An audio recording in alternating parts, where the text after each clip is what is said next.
vienas klausimų ir Algimantai, galbūt jums galima tą klausimą užduoti. Iš tikrųjų, kodėl reikėjo uždaryti Ignalinos atominę? Pasenęs daiktas, bet ne apie tai. Dėl to, kad pasenęs, tiesiog toks klausimas yra. O statyti naują kam? Tai tas senasis reaktorius be abejo pasenęs. Tas, kurį žalieji mūsų uždavė statyti, trečiasis ir ketvirtasis projektuojamas, buvo geresnis, bet vis tiek. Žiūrėkit. Vis tiek jau dabar tai praeitis. Aš noriu apie saugumą pasakyti biskį. Todėl, kad tas visi turim tą mintį.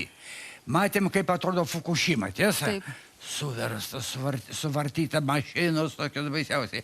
Žinote, kiek žuvo Fukushimoje elektrinėje, atominėje? 2 žmonės. Taip, bet Visi pasiekmės. 2 žmonės Nu, tai prie ko žuvimas ir pasiekmės būsimas. Na, bet žinot, po Černobylio, tai dabar tik tai pasiekmes jaučiam. Žuvo nuo tsunamio. Jos čia yra kiti užvertė dalykai. žemėmis, Čia nesulyginami akmenimis. dalykai. Ką jūs Visiškai kalbate? teisingai. Žuvo Ką jūs kalbate? Tai elektrinis ne žuvimas, nuo avarijos Bet žiūrėkit, elektrinė sekundę. 2. Gerbiama Rūta.